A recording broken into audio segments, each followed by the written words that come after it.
আমার নবী বলেন হাসরের মাঠে কিছু কিছু মানুষ আছে যাদের গায়ের মধ্যে আগুনের শিকল লাগানো হবে। নবী জিজ্ঞাসা করে, আল্লাহ এরা কারা গো যাদের গায়ের মধ্যে আগুনের শিকল লাগাইয়া রাখছে? আল্লাহ বলে, ও বন্ধু, এরা কারা জানেননি? এরা হলো ওই সমস্ত সন্তান যারা দুনিয়াতে মা বাবার মনে কষ্ট দিয়েছে। এমন মা বাবার অবাধ্য সন্তান সমাজে আছে না নাই? আরে মার মনে কষ্ট দিয়া তাহিরের কাছে মুরিদ হইয়া আব্বা আব্বা করে হাদিয়া দিবা, তোর হাদিয়ার মধ্যে আমি লাত্তি মারি। মা বাপের মানে কষ্ট নিয়া আমার আব্বা আব্বা করবা, বাড়ির মধ্যে খাসি লইয়া যাইবা, আমি তোমার খাসিরে ঘৃণা করি। কারণ মা বাবা রাজি, আমার আল্লাহ রাজি। মা বাপরে কান্দাইয়া পীরের দরবার কেন, মদিনা গেলেও কোনো লাভ হবে না। কথা বলেন ঠিক কিনা?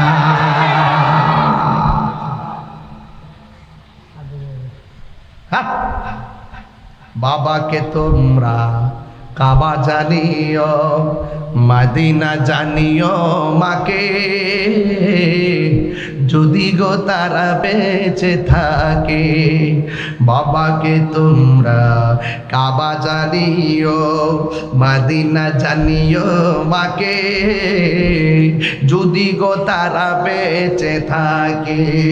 ও আমি সেবি নাই, সেবিতে পারি নাই, সেবিও আমার উম্মত, সেবিও আমার উম্মত, সেবিও আমার। বাবার মুখেতে মায়ের মুখেতে যে তুলে দিবে গো খানা, তাতে খুশি রব্বানা। যে ফিরে কইব মা বাবার খেদমত লাগতো না, আমি তো তোর সব, এটা হিসাব না, এটা সকাল বেলার বাই ফেসাব। কথাটা কিন্তু সঠিক। আপনি যত কথাই করেন, মাইন্ড করেন, যাই করেন, কথাটা সঠিক। যে কেউ মার খেদমত লাগতো না, বাপের খেদমত লাগতো, আমি তো তোর সব, এটা হিসাব না, এটা বেঈমান। ঠিক কি না?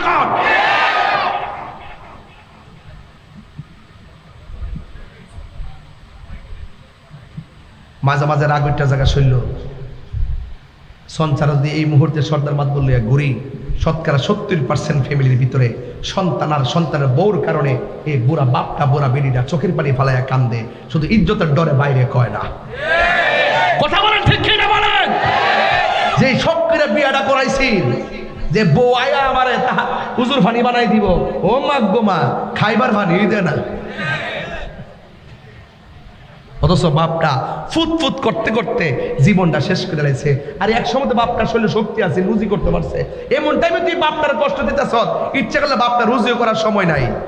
ওই টাইমটা একমাত্র তোর উপরে ভরসা করিয়া জীবনটা বেই করে দিয়েছে, ফুট করতে করতে, জি করতে করতে জীবনটা শেষ করে ফেলাইছে। এরপরে তুমি যখন মা বাপরে বুড়া কালে যায় যখন মূল্যায়ন করো না, তখন বুড়া বেড়াটা বুড়া বেড়িটা বইয়া বইয়া কি তা করলাম, আল্লাহকে করলাম। আল্লাহ সহ্য করতে না কয়ে দিলাম, আল্লাহ সহ্য করতে না কয়ে দিলাম, আল্লাহ সহ্য করতে না কয়ে দিলাম। একদম পরিষ্কার ভাষা। বহুত বুড়া বেড়ায় ঈদের দিন কান্দে, আমার ফুতে 50,000 টাকার মার্কেট করলো। আরে আমি তো সিরিয়ালঙ্গিডি বললাম, ওই রে ফুতে যদি আমার একবার কইতো আব্বা আপনার কিছু লাগবনি, যদি লাগবনি কইতো, আমি কইলাম ওইলে ফুতরে আমরা কে ফরার বয়স আছে, আমার নাই না দিলে গান তোই আমরা মনে শান্তি পামু। কাপড়টি কিন নাই না যদি বাপটার হাতে দিতেন, বাপে যদি কইতো দাদা ভাই নো, ও দাদা ভাই নো, বাপটা কইলে ফুতরে খাওন বড় না, তুই যে আমার হাতে দিছ রে ফুত, আমার কলজাটা ঠান্ডা হয়ে গেছে। কথাটাকে সঠিক বলতেছি? এই কথাটাকে সঠিক বলতেছি? একটা কথা মিথ্যা বলতেছি না। আমি কিন্তু পীর সাহেব মানুষ, আমি কিন্তু ঘুরে ঘুরে সব বুঝি, কোন মুরিদ কার সাথে বাপ মারে মানো কি মানো না। তুই যদি তোর বাপরে না মানস, তুই মুরিদ আমার দরবার যাইস না। আমি পরিষ্কার ভাষা বলি দিলাম, যেই সন্তান যেই মুরিদ তার বাপ মারে কষ্ট দিব, ফয়জিয়া দরবারে গেট তার জন্য হারাম, যাইতে পারবে না আমার দরবারে, নিষেধ করে দিলাম। পীর মুরিদ আমার ব্যবসা না।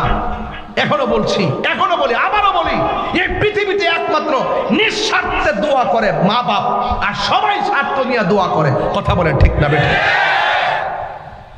এই মুহূর্তে যদি কৌজ আমার কিডনি লাগবো, বাপ মা 1 মিনিটে দিয়ে দেবো কিডনিটা। কথা কোন সঠিক না বেঠিক? বাপ মারে কান্দাই যদি আপনি আমার সামনে ওয়াজ শুনে 2টা পর্যন্ত, যা হবার হয়ে গেছে বন্ধু, যা হবার হয়ে গেছে, আজকে থেকে আর যেন না হয়। অত্তবার মাছের মাথা লয়ে বইছেন না কালকা খাইবার লাগে, গামলা ভরবার লাগিয়া।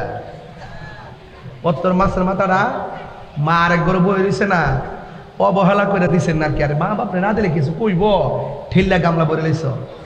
ওর মা বাপটা কবরে গেছে গা, ওই মুহূর্তে যখন মাথাটা লয়ে বইবা, মা বাপরে মনে হইল আর খাওয়াই পারত না।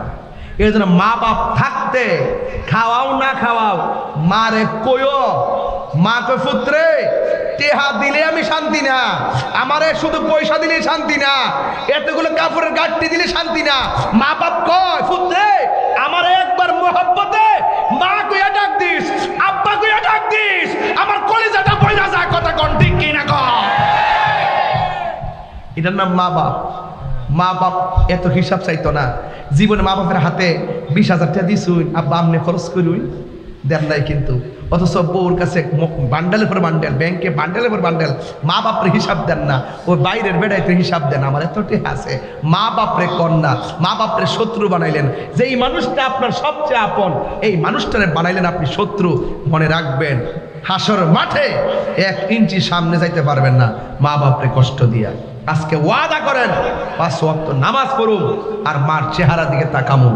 রাসূল বলেন মা বাবার চেহারার দিকে তাকাইলে, মায়ের চেহারার দিকে নেক নজরে তাকাইলে আমার আল্লাহ কবুল হজের সওয়াব দিয়া দেয়। কথা কন, একটি হজের সওয়াব মিলে, একটি সওয়াব মিলে, মাকে একবার দেখিলে, মা কেন এত দামি জানে না সকলে, বলুন এত দামি জানে না সকলে। জানতো যদি পড়তো দেখে কোরআন হাদিস খোলে। একটি হজের সওয়াব মিলে, মাকে একবার দেখিলে, মা কেন এত দামি জানে না সকলে।